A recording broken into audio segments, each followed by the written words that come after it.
Hey guys, welcome to the Gore podcast. Today I'm with a very special guest, an independent scholar, Justin Murphy. Thanks for having me. What's up, man? We're out here in beautiful Giddings, Texas, and today I wanted to ask you about your independent scholar program, your philosophy. Yeah, I understand you're trying to do something similar, and I'm here to help. Yeah. So real quick, in case anybody might not know who you are, just give a sort of an overview of what got you where you are today, your story. Yeah, sure. I'm Justin Murphy. I was a professor for several years. Got my PhD in 2014. Immediately kind of won the lottery, got a good academic job as a tenure track job, and did that full time for 5 years. It was very successful. I published in top journals, and I got tenure in England. It was sort of the British version of tenure. It's a little bit different, but point is I was successful and I made it, and it was like what I dreamed of my entire youth, and it sucked basically. No disrespect to my colleagues who were very smart and cool, many of them, but the job was just not what I dreamed it was, and it's just not what most people think it is. And so yeah, I just basically kind of realized like the internet stuff was growing. I was blogging and stuff and doing a podcast just for fun on the side to keep myself entertained, and I noticed that stuff was kind of getting traction, and it was fun, and the whole creator economy was clearly just at the beginning of something. It was clearly going to be growing, and academia just felt like kind of a sinking ship, frankly. Like it just seemed like the future was going to get worse and worse in academia, and the future was going to get brighter and brighter on the outside. So I was just like, you know what? There's got to be a way to do this professor stuff, but on the internet for the 21st century, in a truly 21st century mold. And so I just decided I was going to leave academia and try to figure out that model, try to pioneer that kind of lifestyle and business model, to be a full-time professor essentially, but on the internet independently with full freedom outside of institutions, and hopefully make more money as well. And so I imagine like going from that sort of traditional academic track to something that's more, you could say, entrepreneurial, something that's more there was less of a playbook to it initially. What was the learning curve like at the beginning? How was it at the beginning, starting it out? Like, what were things you wish you could go back and tell your younger self when you're getting started on it? Okay, so there's two questions there. One is, what was it like? And then you asked, what would I tell myself? So I'll start with the first one, and then remind me of the second one when I'm done. So what was it like? I mean, scary, like really scary, and hard. Like, this first 2 years basically was just experimenting, making mistakes, listening to like startup podcasts, reading business books, like trying to just get my bearings to figure out the basics of like, how do internet businesses work today? What are the best practices? And I kind of got schooled up on all of that in the first year or so, and got really kind of indoctrinated in a lot of the Silicon Valley kind of best practices. I was learning from like Y Combinator, which is one of the most successful incubators of startups. They have this whole sort of tradition of knowledge built up now from many years of advising startups. There is a kind of playbook out there for like how to create and build a business on the internet. And so I basically tried to get schooled up on all of that, and I got that full download and experimented with my own things alongside of it, and it kept my expenses very low. I was married the whole time and have been, and so I have a wife. I have to kind of like I can't look like I'm failing at the breadwinning, right? So I had to like keep things going, but I was also experimenting like mad, just trying to figure out. If you were able to kind of go back and say to early Justin and say, hey, don't avoid this, don't do this, what do you think would be some of your main points? Well, I do. Okay, I'll give you one specific thing that comes to mind, which is that I should have focused my bets earlier. I spent too much time experimenting. Frankly, I've spent the past 5 years experimenting, and I've found success with different things. So it's not, I don't regret it terribly. And maybe this is just the curse of trying to do something truly new and trying to really invent a new category and develop a novel model. And maybe we'll talk about what makes my model unique compared to all the other sort of creator economy business models for individuals. So that just might be the curse of that sort of goal, is that you have to spend more time than you'd like testing things and struggling or whatever. But in retrospect, I can tell you I spent too much time dabbling in so many different things. That would be the fundamental mistake that I made. As I talk about in the book, there is a period where you should, as a creator, if you're going for this more indie scholar kind of model, you should be throwing spaghetti at the wall and trying many different formats, trying different ideas and angles to see what feels right, to see what's most interesting to you, and also what resonates with an audience out there. But I did that for too long. Basically, in retrospect, I could have learned very much sooner. Like, okay, here's my lane. Here's what I do. Here's who I am. And I'm going to go all in on that. And I'm going to build my business around that thing.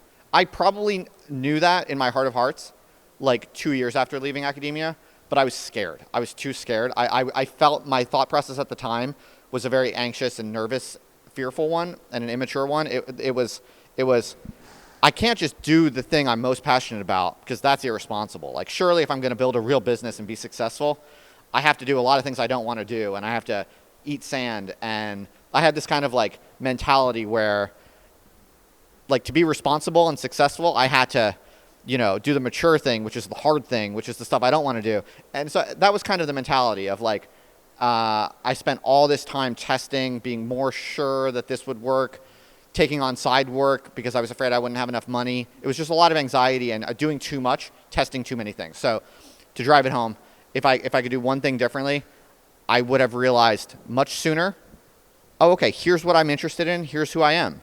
I'm just going to do a really good job of writing these types of essays. I'm going to do a really good job of producing these types of videos and podcasts. And I'm just going to do that and nothing else. And it will work. And just be confident and have faith and focus. That's what I should have done. That's what I'm doing now. And, it's led to a lot of success recently that I've made that kind of focus and commitment. But I should have done it 3 years ago instead of taking 5 years to experiment. What do you think is the minimum amount of content somebody should put out or work someone should do before saying, okay, I've done the spaghetti at the wall thing long enough. I need to actually like hunker down and commit to a more focused project? It's not about the volume of content. It's more about just finding the groove, And I think for some people it'll take them a long time to find their groove. For some people they'll find it quicker. I mean, there are case studies of people who decided to become a writer on the internet and they just knew what they wanted to do. They got after it. They were consistent, and they had the right framing. They had the right niche, and they were able to find traction very quickly. Like, there are examples of that, but not everyone is like that. And people's minds work differently. People's interests work differently. And in a way, the more background you have, the more kind of education and learning and sophistication that you've cultivated over time, in a way it makes it harder because you actually have like more firepower that you have to figure out what to do with. And there you might have to try many different themes and formats and ways of making content that until you find the stuff that actually works with an audience and that is deeply meaningful to you at the highest level and the most likely to produce a lasting legacy, because that's what this is all about. And that's what's different about the indie scholar method than the standard creator business models is like, I'm not just here to build a big audience as fast as possible. I'm not just here to build a business. I'm here to make a dent in the culture. I'm here to change the way the world thinks. I'm here to leave a dent in how people think about things, to try to figure out some things that are really true that no one knows yet. And to write those things down and put those things out into the world that will make people think in a more truthful and correct way. And that's what the indie scholar method is all about. And like, no one else thinks like that. I'm not saying I'm better than anyone. It's just that's a very unique calling. It's a very unique mission. And to get the right parameters for your particular project, there's no easy statement about like, oh, it should take you 100 blog posts or 1 year exactly or something like that. But if you want something more specific, I mean, I could tell you, like, I've never met anyone who's done the indie scholar method consistently for, let's say, a whole year who hasn't, by the end of that year, pretty much figured out, like, what they're, what they're going to do and how and who they are and kind of got their, like, brand and model down. Of course, there's still a lot of work ahead of that. But if you're consistent and focused for like a whole year, I think I've never seen anyone not come out of that year with clear ideas that are definite to them, that are original and consistent in their own mind, that are interesting and meaningful and non-trivial, and with like some kind of content imprint online and a sense of brand that people can relate to on some degree, and have some amount of audience starting to grow. So yeah, I would say that's a very rough number, but a year of consistent work, I've never seen anyone do that and not pretty much have the basics sorted. One of the first things that you mention in your independent scholar sort of method is the importance of removing noise. And to me, that was like when I had first started implementing aspects of your method, like that was one of the biggest game changers right there. So like, what do you think there is to be said about our culture where it's just like constant inundation with entertainment and with content and it's just like constant consumption 24/7. What do you think that does to thought, and also why is it important for a independent scholar to avoid that? Dude, it's an epidemic. It's an absolute catastrophe. It crowds out your own ability to even have ideas or thoughts at all. Well, I think one of the worst culprits is podcasts are sinister. Yes, I know. I have one too. You're listening to one. Podcasts are particularly bad because they give you this sort of pseudo-intellectual mental experience where when you're listening, and there's so many good podcasts out there now, and on some level that's awesome. But when you're listening to a really smart person share original ideas and riffs and takes and talking about books and all kinds of deep, great stuff, and there are lots of great people out there talking about great, deep stuff. The problem is that when you're listening to it in your earbuds and you're washing the dishes or you're walking or whatever, you feel as if you're having these ideas. Like you think you're learning, you think you're gaining sophistication, you're gaining all these mental models. You're not gaining shit. Like it's going in one ear, out the other. It really is, right? I mean, this has been my experience. And so I think that's one of the worst culprits. Obviously, all the platforms now are moving towards this short form vertical video app, copying TikTok. YouTube does this now. Even Twitter now is sort of like foisting this sort of experience. That's, advanced late stage brain rot situation there we're talking about. And it affects everyone, even like smart people. I mean, I have a PhD. I've read many, many books. I'm not bragging or whatever. I'm saying I have a high attention span. I'm that kind of guy. And I way too much find myself pissing away like an hour on the couch. Like late at night when I'm tired, my brain is tired. Yeah. And I'm like, there's like billionaire VCs who are like at home, so it's like, this is a catastrophe. It's a real crisis situation. So if you really want to actually figure out what you really think and you want to build original ideas and build a lasting body of work on the internet or at all, you really need to be ruthless about this. And so that's why when people come through my world and whatever, I really make a big point of this. Is like most people, the average person, even above average, like people who are pretty good and sophisticated and you read books and whatever, everyone, whatever you're doing, if you're serious about building a serious long-term intellectual project, you need to get ruthless about this like immediately. I recommend even selling your TV if you struggle with this kind of thing. I sold my TV at a certain point. I realized like I was watching movies like on Netflix and shit, and I was like, this takes too much time. And yeah, I like to think I have willpower, and I do, but it's never perfect. And so if you're serious about doing real work, you have to make desperate, drastic measures to get this noise out of your life. Was there any pushback from the wife about selling the TV? Was she? No, God bless her heart. She is pretty good with that. She just doesn't really get into movies and shows and stuff. So she just is blessed with, yeah, she's blessed. So she was quite content. She didn't really care. Cool. Okay, so let's say you're committed to removing the noise. Yes. Say, okay, I'm selling my TV. Podcasts especially. Like I think podcasts, a lot of people think, I even think like in the car, at the gym, washing the dishes, this kind of stuff, that people tell themselves like, oh, it's fine to listen to podcasts. I'm learning a lot. It's giving me ideas.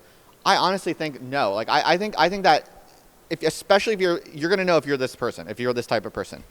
If like you have intellectual aspirations, like you want to write more, you want to write more. Maybe you want to build a blog. Maybe you want to write a book. Like if you are listening to this and you have this kind of calling inside of you and you want to do this, and you're also listening to podcasts at all, I've seen this. And I've seen it in myself as well, but I've seen it in other people. I'm telling you, the podcast listening is a blocker, even if it's just when you're doing other stuff. Like try for 1 week zero podcasting, cold turkey. And in those moments when you're driving, at the gym, washing the dishes, literally you're just in your own thoughts. You're in your own head. I'm telling you, you're going to be blown away. A couple things are going to happen. One, at first you're going to find it kind of boring, and it is boring. But suddenly you're going to start to notice in that boredom, you're actually starting to think about your own ideas in a new way. It's quiet. There's spaciousness. And the boredom even is good, because what it does is it lowers your kind of your dopamine needs. So when you sit down to write at the computer, the contrast between podcast and writing is no longer so severe. That's what happens with people, and people don't understand how deep this goes.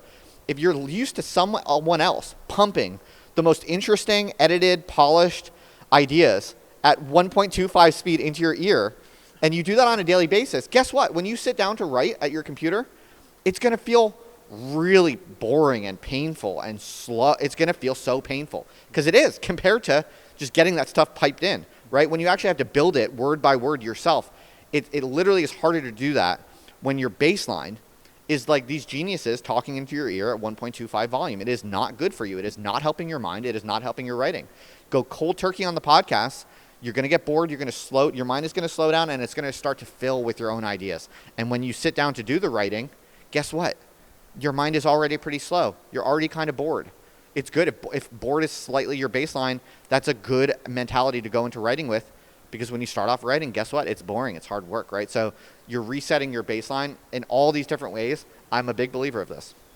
And one thing that I've appreciated about the Other Life Project, one thing that I've appreciated about what you're doing with the Independent Scholar, is this insistence on privileging quality over quantity, like in almost all realms. So like, for example, when somebody's first starting out implementing this method, when somebody's decided, okay, I want to be an independent scholar, do you think there's a temptation early on to say, I need to build a big audience. I need to do whatever it takes to do that. I need to be as marketable as possible. Yeah, it's a huge misconception, huge. And it's flatly wrong. I'm telling you, there's this idea that most people think when they start off writing, if they're ambitious, they have real ideas, and they're trying to get them out into the world and share those ideas with the larger audience.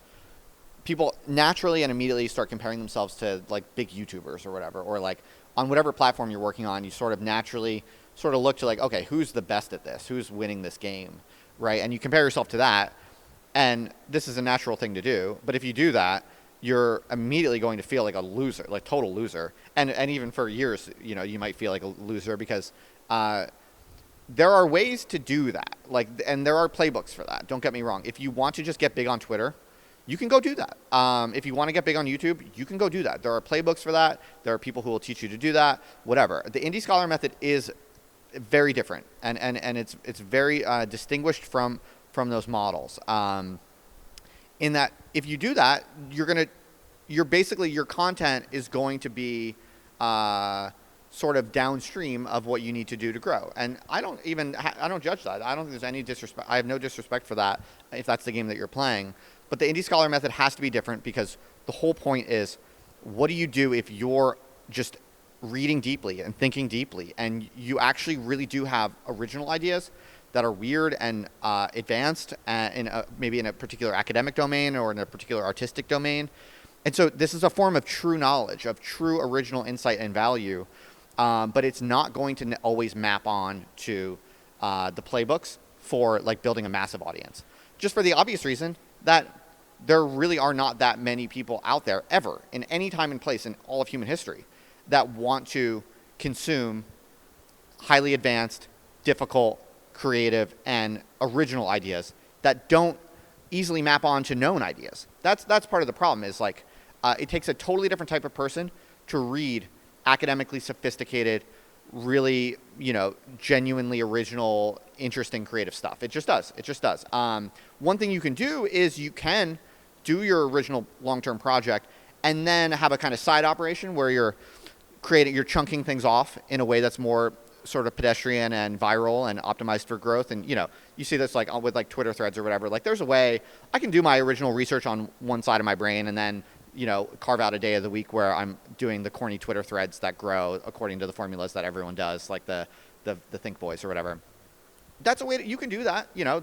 I know people who do that. I even know people who, hire people to do that or whatever. But if you can hire someone to do it, that's a sign that it's not going to be the really good stuff. You know what I'm saying? And so, okay, I've kind of covered a few related things to your question at this point. But to bring it back to the main question, you do not actually need to build a big audience.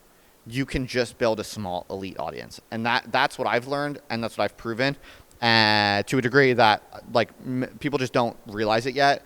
And for the obvious reason that everyone knows Mr. Beast, but the small, sophisticated academic researchers and philosophers and social scientists and these weird niche arcane but highly sophisticated creators out there, they only have maybe 10,000 people following them or something like that. But those 10,000 people are billionaires and people who are really sophisticated experts in different areas, right? And so these are often disproportionately high income people. And so it's just a different playbook. It's a completely different playbook. But one of the reasons that I've written this book is to just try to put it on the map that this exists, because it's not as visible as something like Mr. Beast. And people don't realize that you can actually just do really thoughtful, sophisticated, original, provocative, academic style research and writing that most people don't care about at all. But there can be just a few hundred or a few thousand really smart people who do care about it. And if you can do that, if you have what it takes to do that, and not everyone does, frankly, you can build a real business around that. And that's the Indie Scholar model, basically. And you had mentioned at some point in time, I believe it was an older tweet of yours, that if you're a writer today who has 50 people who consume your writing on a regular basis or are really engaged with your work, historically speaking, you're more successful than most writers that have ever been. Yeah, for sure. I think that's a great frame. I think that's really, really important. You can't compare yourself to someone like Mr. Beast. Compare yourself to someone like Nietzsche, right? Who's right. Someone who's if you look at the history of the greatest thinkers and writers, right? They had to do so much more than we have to do to even just survive at all as a writer and to get their ideas out at all. It was Herculean effort for someone like Nietzsche to build his body of work, because he went off the reservation. He did not fit into any of the common themes and formats, and sort of defected from academia himself. And so if you look at his one of my favorite case studies that my mind always goes to on this, because he's such a good example of this, because he changed the way that the world thinks. He's an incredibly impactful thinker to this day. Many of his ideas loom large in the way that so many people think, and he really reshaped the culture as much as a philosopher could, in some ways. And so and yet, look at what he had to do. He had to self-publish most of his books with his own money, often thousands of dollars. So for him to write a book, he had to not only write it with no support, no accolades, no audience sort of cheering him on, no one giving him feedback, basically. He had to write it in isolation. And then he had to cough up somewhere around, it was different numbers for different books, but if I recall correctly, I wrote a blog post about this. You can find the currency conversions and all of that. Something like $15,000 in current US dollars to basically self-publish his own book, okay? And he had to do this with no one caring about it, no one liking him, and very few of them even paid for themselves. So, this is well past the kind of the great eras of patronage. So it was hard. It was super, super hard. Mm-hmm. And so my point to people is always okay, if he can do that in that context before the internet, and now we have all of these amazing affordances, publishing is so easy, but not even just that. It's something like Twitter, Twitter, it's you only have to write an interesting 3 sentences. But if they're really interesting, right, if they actually do have a real knowledge in them, and they are well written and fun to read, and you have some kind of artistic charisma, you can spend 15 minutes doing that, producing a little piece of art in a way, and that can be seen by Jeff Bezos tomorrow morning, who's flicking around on Twitter, right? And it's if it's good. And the crazy thing is, people hate the algorithms, and with many good reasons, but at the end of the day, these algorithms are evolving to give people what they want. Mm-hmm. And so when you take that seriously, what it means is you can produce content that is only interesting to the 100 smartest people in the world,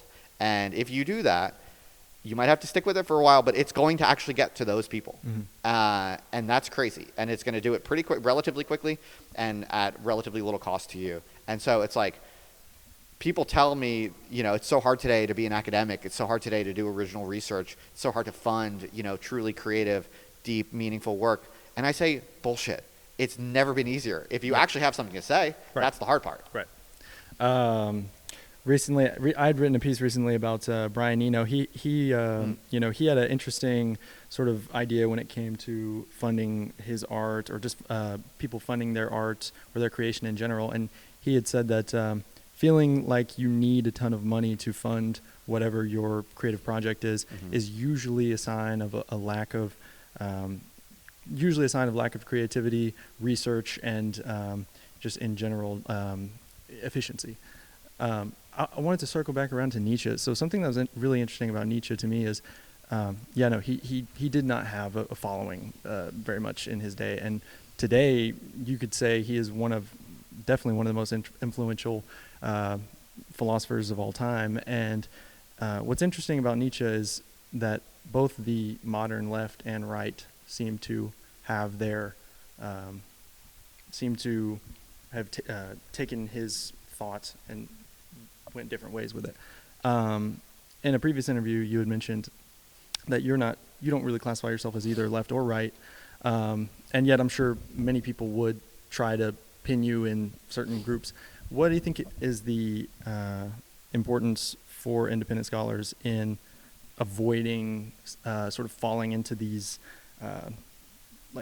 pre-carved out paths that we have nowadays with the culture war and stuff like that? Well, look, I would say, frankly, if you have strong right-wing convictions or you have strong left-wing convictions, then frankly, it's good for content. It's for building an audience, for building a tribe. It's a really nice thing to have, frankly. So I have nothing against that, and I have friends who are serious, committed, kind of right-wing, writers and shitposters or whatever. And I have friends, well, I guess I don't have that many friends anymore who are left-wing, although I still do have some. And so if that's your conviction and that's your calling, I think that's fine. Throughout history, there have always been, interesting, explicitly political intellectuals, so I think that's fine. For me personally, I don't really cut that way. I mean, I find it more hospitable and generative to remain aloof from all of the tribes, because I find I'm sort of like Simone Weil. I feel like in this way, Simone Weil said something very interesting once, where she said she's afraid of participating in any social groups because she knows that she has a very kind of gregarious personality, and she knows she gets carried away and swept away by things. And so she knew that she could not be an active, loyal, member of any particular political group, because if she did, she would lose herself in it.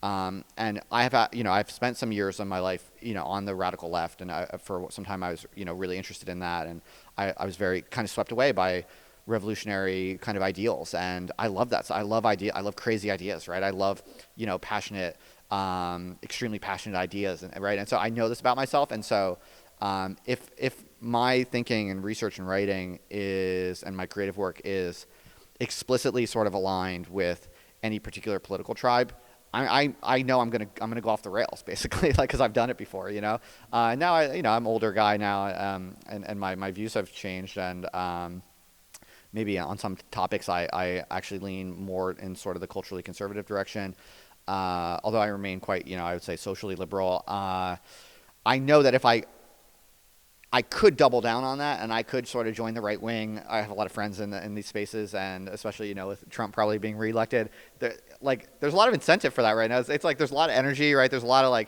new money, new vibes, new energy and stuff. And so it's kind of tempting. I could just become a right wing intellectual, but that's not for me. And I feel very strongly that I'm just not, at the end of the day, that concerned with earthly political projects and goals. And I think one of the biggest things emphasized there was, if you truly are right wing, then just be truthful about that. Or if you're truly left wing, be truthful about that. And just one of the most important aspects of the independent scholar route is to figure out exactly what you think and speak it truthfully, and just be be true about it. Heck yeah. Parrhesia, you Heck yeah. you talk about that a lot. Do you mind talking about parrhesia and Yeah, just sure. like the importance of truth in all of this? Yeah, sure. That's just a Greek word that I've been quite infatuated with. I basically comfortable saying at this point. I'm writing a book about it. I have no idea when that will finish, but it's something I've learned a lot from and been very inspired by. The ancient Greek thinkers had a very specific concept of kind of like free speech, but different. It was more radical, more kind of principled and dangerous, basically. Like they had an understanding where, in their view, real free speech is supposed to be punished. You know, it's like it's not really meaningful free speech unless you're punished. And that was an idea that was encoded in this that's what parrhesia was. That's what this word refers to. And so basically they just had this conception of free speech that was much more sophisticated, and I think crucially is just crucially accurate about something very specific which we've lost today, because today people want to talk about like free speech and people should be able to say what they think without being punished. This is like a very popular kind of anti-woke talking point now, and I say no, you're misunderstanding. And all times and places, if you're really passionate about figuring out what is true and sharing that with the world, of course you're going to be punished. It's part of the game.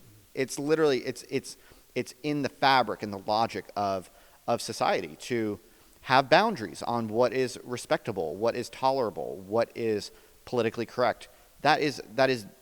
Society is supposed to be like that, and it must be like that to some degree.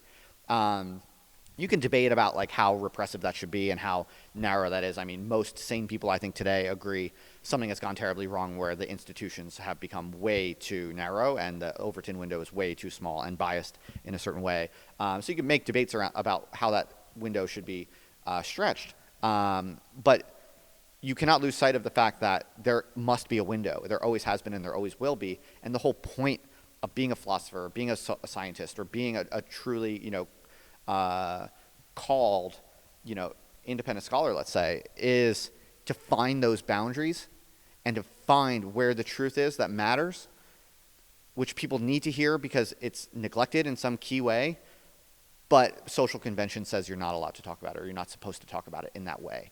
That's the whole point. That's the whole model of the independent scholar, because if you do that, you will get a lot of attention, right?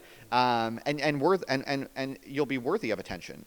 If you actually have something that's true and that you're not supposed to talk about and that most people don't know about, guess what? If you can find something like that and you have the courage to actually build a body of work around it, to write about it constantly, to make videos about it, whatever, if you can find that kernel and then follow through on sharing it with the world, you're almost guaranteed to build some kind of audience. But it's going to be an elite audience. It's going to be a sophisticated audience that is able to hear the significance of what you're saying, right? Most people, swiping on TikTok are not going to give a crap, and they shouldn't, right? And you shouldn't expect them to. You get what I'm saying? But if you can do that courageously, you're going to get a lot of respect and status and attention and subscriptions from people who are actually really smart and looking for the truth. And that's the whole indie scholar kind of idea in a nutshell. It's kind of based on this history of the real underlying logic of what the Greeks called parrhesia. And so one thing you touched on is feeling called to compose a body of work. So what did that look like for you in the early stages? Like, was there a time where you felt this way but you weren't really sure what that might look like? Or like, how does a person know, maybe a person watching this, if that's them, in fact? Ooh, great question. But actually a simple question, I think. You just know. It's really that simple. You just know. Like if the stuff I'm talking about right now, if it lights you up, then you're probably called to be an indie scholar or some kind of scholar. Well, I'm just used the word indie scholar as a shorthand for basically anyone who feels called by what I'm saying. But it's binary. I really do think this. It's binary and it's deep. It's constitutional inside of you. It's like people have different callings and there are different types of people. Very different personality structures, and those things are real, and they're fairly hardwired. They're a little bit malleable, but mostly hardwired. They're biological, in other words, constitutional, you might say.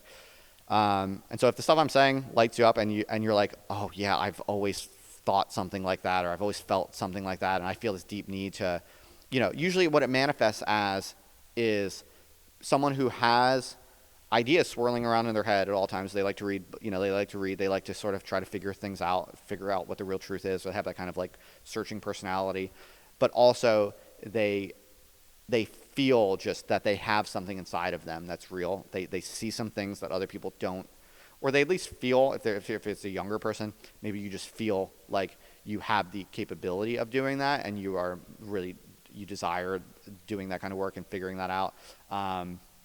But like, if you have this calling, you'll know it because you have a hard time doing anything else. Like, that's one other way that manifests. Like, no matter what job you do, no matter how much money you're making, no matter what success you have in any way, you always feel a little disappointed in yourself and frustrated and unsatisfied because you're not fully exercising this calling inside of you. You just know that it's something that's not being exercised adequately.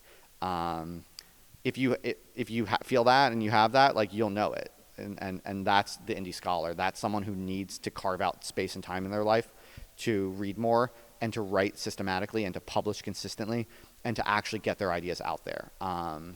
You will know if you're called to do that, because if you're not doing it, it will always gnaw at you. Another thing you had mentioned in the independent scholar method is how knowledge management systems are fake, or knowledge management systems are not useful. What do you think is with this obsession with knowledge management systems, and why do you think it's maybe a misplaced enthusiasm? Right. So there's this whole genre called personal knowledge management, and my theory is that it's all fake, and it is basically running on this massive, widespread dissatisfaction and frustration that we all have with information glut, basically.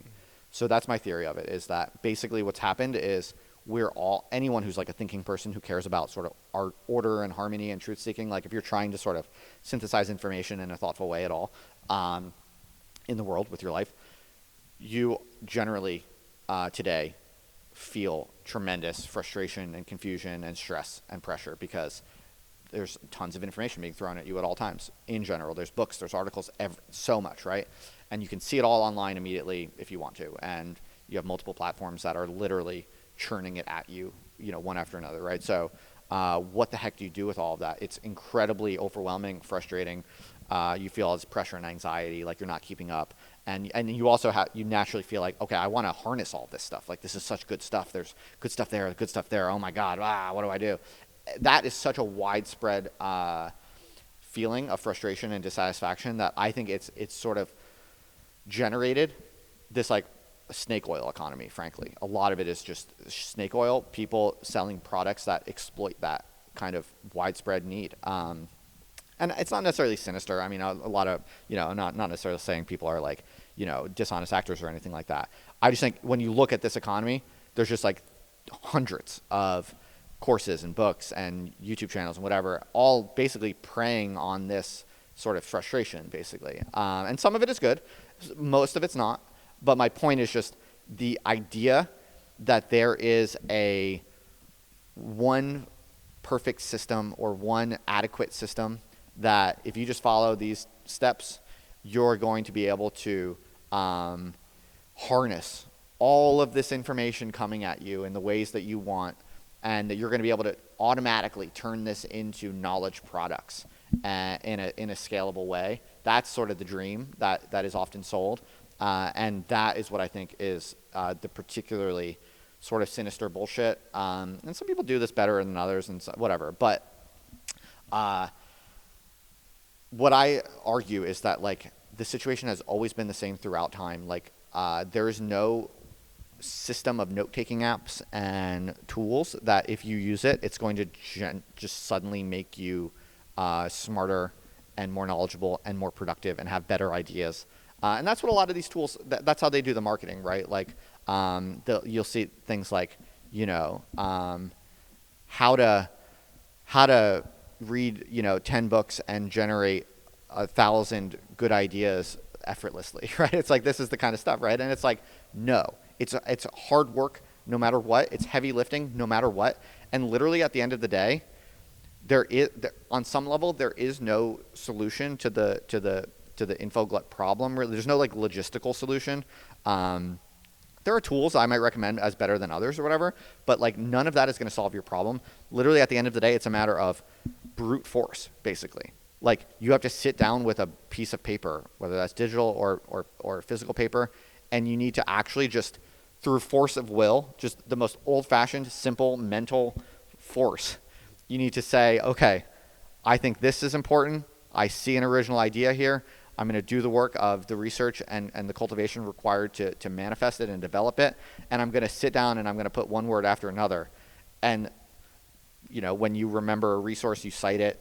Like there's one kind of historically invariant process, basically, that has always worked and will always work. And it is the only way that you can solve the info glut overwhelm is like, you have to be able to sit down with a quiet mind and through sheer brute force, put it on paper, word after word. There's no other solution.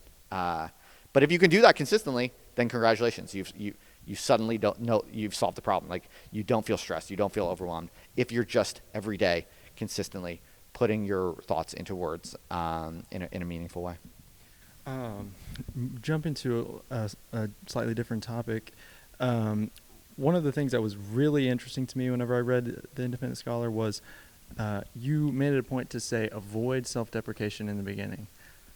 I thought that was very interesting because it spoke to me directly, because as soon as I started making content, I did feel like you said, it takes some of the pressure off. It makes you feel like, oh, I'm not risking looking like I'm pretentious or something like that. But why is it important for someone to avoid self-deprecation in their work as an independent scholar, like starting out?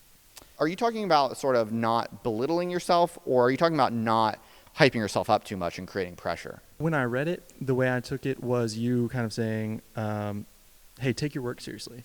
Right. Take the way you're presenting yourself seriously, because I'll say in my personal journey, there was a temptation very early on that I succumbed to quite often of sort of making light of what I was doing, or maybe pretending like, like you don't have to take what I'm doing too seriously, because I thought that was going to be a way to sort of avoid criticism, or a way of sort of almost like an ironic detachment from my work, a way of being shielded against criticism, or people thinking that it's pretentious or whatever. So when I read that, I thought, okay, he's telling me that no, you should sort of put yourself out there, and don't be afraid of people maybe thinking that it's pretentious, or thinking that it's this or that. Just like be sincere in your work, and just present it as is.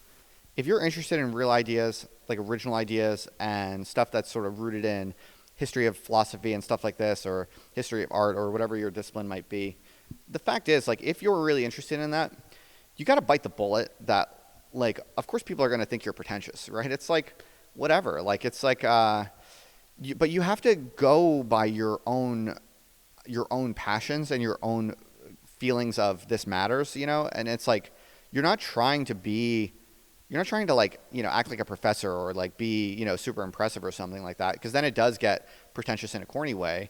But you can't also be like constantly apologizing for yourself as well, and saying like, you know, constantly humming and hawing and saying like, you know, trying to act, like be like, oh, you know, not to be pretentious or whatever. You know, it's like that people will often do that kind of humming and hawing to kind of hedge and get kind of like bogged down in it. So it's like, yeah, it's you do have to take yourself seriously, and you have to just know that very few people do the work. Very few people read real books. Very few people have original ideas. And if you feel like you might have a couple, you have to just work on them and try to develop them one step at a time from wherever you are. Just be humble and modest about where you are.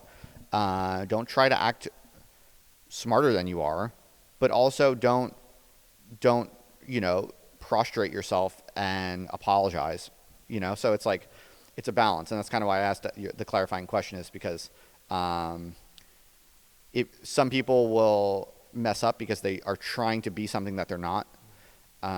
They're trying to act smarter than they are. Maybe they're even sort of spending a lot of money to make things look really posh and whatever. And sometimes that can work, but sometimes that can be sort of overcompensating for something, and it will fall flat, and it will be cringe, and it will be pretentious.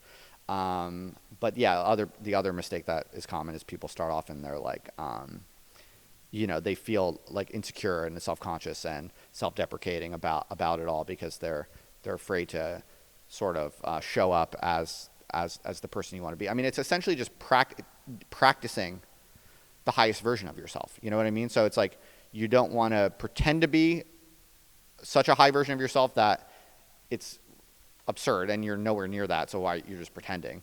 But you don't want to like just purposely show up as the lamest apologetic, person possible. You want to show up every day as who you actually are, but with stretching outward and upward a little bit to your highest, version that you can do comfortably and calmly. Does that make sense? Mm-hmm. Absolutely. One of the main things that stood out to me was you talk about the scourge of freedom. So for the independent scholar, you are apart from the institutions. You're not beholden to them. You can talk about what you want. You can research what you want, but also you don't have these set deadlines. You don't have somebody hovering over you telling you what you need to be getting done and this and that. So can you just kind of talk about that dichotomy and like why that's both an amazing blessing and also kind of a curse? Yeah, totally.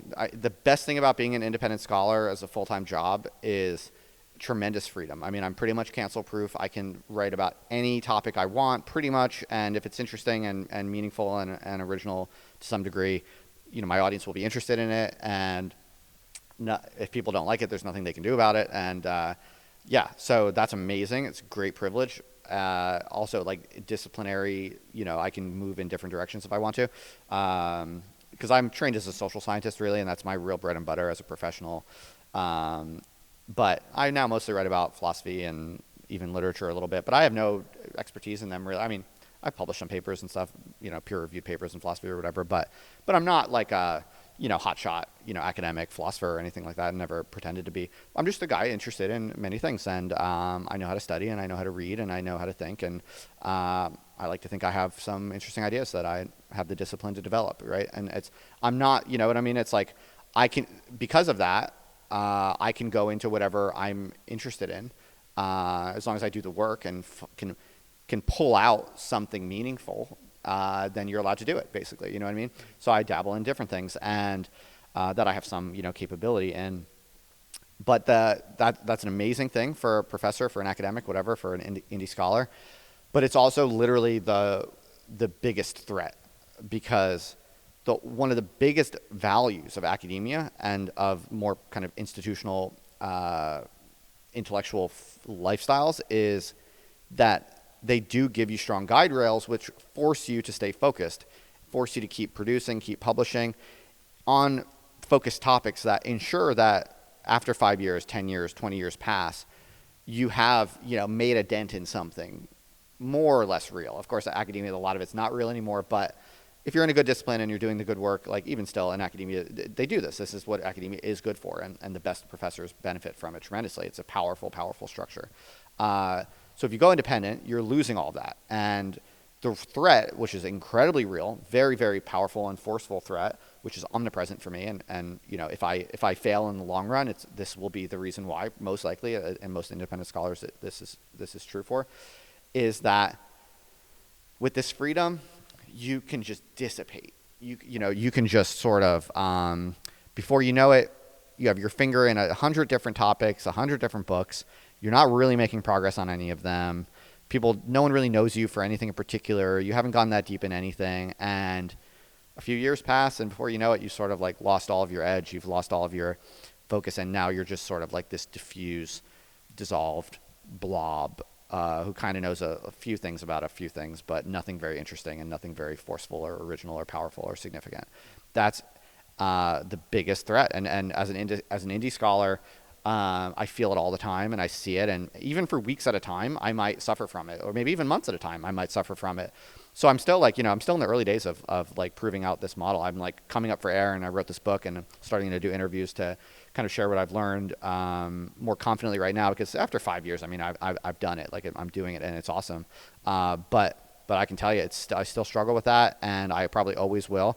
And that's why, like, I talk about this in the book, the name of the game is basically creating your own structures and then tying yourself to them, like creating accountability mechanisms that will keep you on those rails and sort of replicate disciplinary structure, but with ultimately the freedom that you want. And that's why I do the course, and that's why I have the community and all the things that we do, is to basically recreate those disciplinary structures, but for the internet world, so that people can do different things and you can be absolutely free, but you also are basically being forced to stay on some rails sometimes, so that you don't just totally dissipate. Do you want to tell everybody like where they can check out your stuff and also just upcoming things to look out for? Yeah, sure. I do all my writing and content under a little brand or label I've made called Other Life. You can check that out, podcast, newsletter, the whole shebang. And most recently, I have this book called The Independent Scholar, which basically just teaches everything I've learned over the past 5 years, the stuff we're talking about here. And I feel at this point I've pretty much identified what I think is the ideal kind of systems and structures for anyone who wants to take a serious stab at doing professional academic level research, writing, teaching, but outside of institutions. And you want to do that in the creator economy and find a way to do it sustainably and in a way that actually, amounts to a meaningful body of work, but also earns you the right kind of readers, hopefully a growing number of those readers, but most importantly, the right kinds of readers, and how to build that into a business model that